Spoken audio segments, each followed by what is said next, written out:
Assalamualaikum warahmatullahi wabarakatuh. Kisah Umar bin Khattab, sahabat Rasulullah Sallallahu Alaihi Wasallam yang paling ditakuti setan dari kalangan jin yang selalu suka untuk memperdaya manusia dengan memberi was-was. Jin dan setan, makhluk ciptaan Allah ini telah meminta penangguhan hukuman untuk membuktikan bahwa mereka lebih baik dari manusia. Bujuk rayu setan datang dari berbagai arah untuk menyesatkan Nabi Adam sampai umat Nabi Muhammad Sallallahu Alaihi Wasallam. Beragam cara dilakukan mereka tanpa mengenal waktu dan tempat, bahkan saat ibadah sekalipun. Di muka bumi ini pernah ada sosok manusia yang paling ditakuti setan.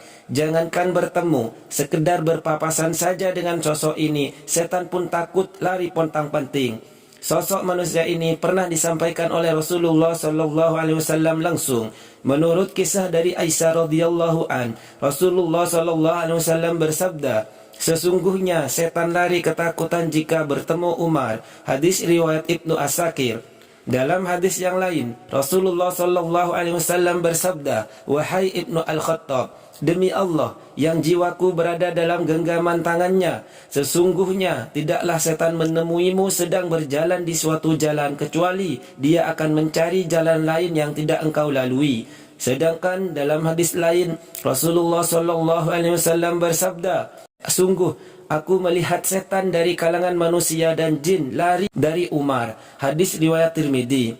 Dari hadis-hadis ini bisa dibayangkan betapa sangat takutnya setan keturunan iblis terhadap salah satu sahabat Rasulullah Sallallahu Alaihi Wasallam.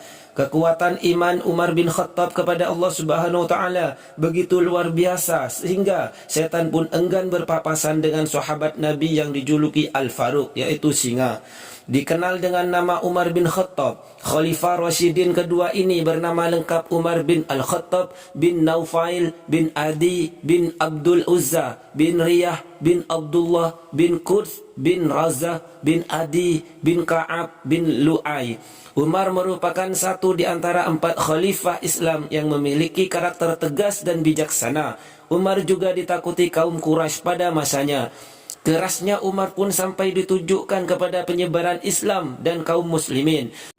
Ketegasannya bahkan diakui langsung oleh Rasulullah Sallallahu Alaihi Wasallam. Rasulullah Sallallahu Alaihi Wasallam bersabda, "Umatku yang paling penyayang adalah Abu Bakar dan yang paling tegas dalam menegakkan agama Allah adalah Umar." Hadis riwayat Tirmidzi dalam Al-Manaqib nomor 3791.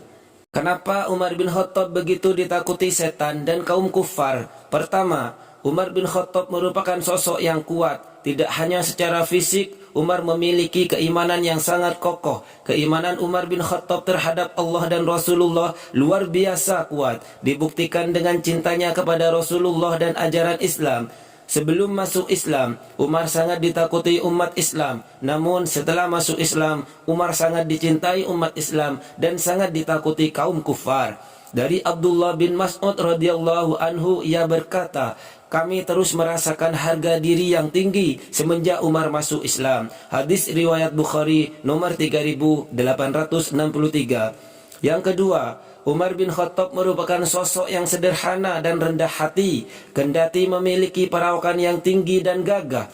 Dia dianugerahi oleh Allah dengan karakter yang keras dan logika. Umar rela berkeliling mencari rakyatnya yang miskin dan menyedekahkan sebagian hartanya untuk kepentingan kaum muslimin.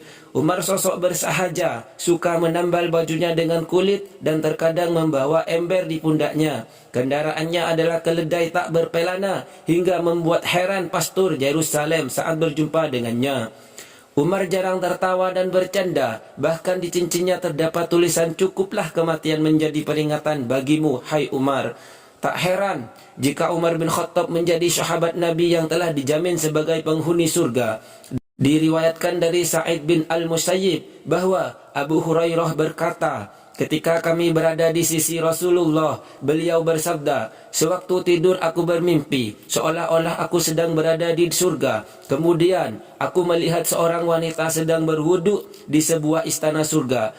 Maka aku pun bertanya, milik siapakah istana ini?' Wanita-wanita yang ada di sana menjawab, 'Milik Umar bin Khattab.' Lalu aku teringat dengan kecemburuan Umar, aku pun menjauh tidak memasuki istana itu. Umar radhiyallahu an menangis dan berkata, "Mana mungkin aku akan cemburu kepadamu wahai Rasulullah." Hadis riwayat Bukhari nomor 3242 dan Muslim nomor 2395. Yang ketiga, Umar adalah salah satu sahabat yang sangat dicintai Rasulullah. Umar dikaruniai kejelian dan kejernihan berfikir, sehingga tak jarang Umar memberikan ide dan gagasan kepada Rasulullah dalam sejumlah urusan. Kejeniusan Umar menjadi pelengkap ketegasan dan kesederhanaan yang melekat pada dirinya, sehingga saat itu Umar disandingkan dengan Abu Jahal yang menjadi tokoh terhormat karena kepintarannya. Diriwayatkan dari Ibnu Umar radhiyallahu anhuma bahwa Rasulullah sallallahu alaihi wasallam berdoa, "Ya Allah, muliakanlah Islam dengan salah seorang yang lebih engkau cintai dari kedua laki-laki ini, Abu Jahal atau Umar bin Al-Khattab."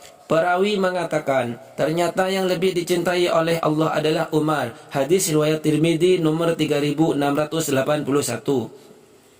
Bahkan Rasulullah SAW juga memuji Umar bin Khattab yang disebut beliau sebagai salah seorang yang diberkahi Allah karena kerap mendapatkan ilham. Diriwayatkan dari Abu Hurairah radhiyallahu anhu, Rasulullah SAW bersabda, "Innahu qad kana fima madha qablakum minal umami muhaddatsun wa innahu in kana fi ummati hadihi minhum fa innahu Umar bin Al-Khattab." Sesungguhnya di antara orang-orang sebelum kalian terdapat sejumlah manusia yang mendapat ilham. Apabila salah seorang umatku mendapatkannya, maka Umar bin Khattab lah orangnya. Hadis riwayat Bukhari. Demikianlah Umar bin Khattab, sosok yang dicintai Allah dan Rasulullah sehingga sangat dibenci kaum kufar dan ditakuti setan. Tentu masih banyak kemuliaan yang ada pada diri Umar selain ketiga hal tersebut. Wallahu a'lam bishawab. Semoga kisah ini dapat bermanfaat bagi kita dan bisa meningkatkan iman kita kepada Allah Subhanahu wa taala. Wassalamualaikum warahmatullahi wabarakatuh.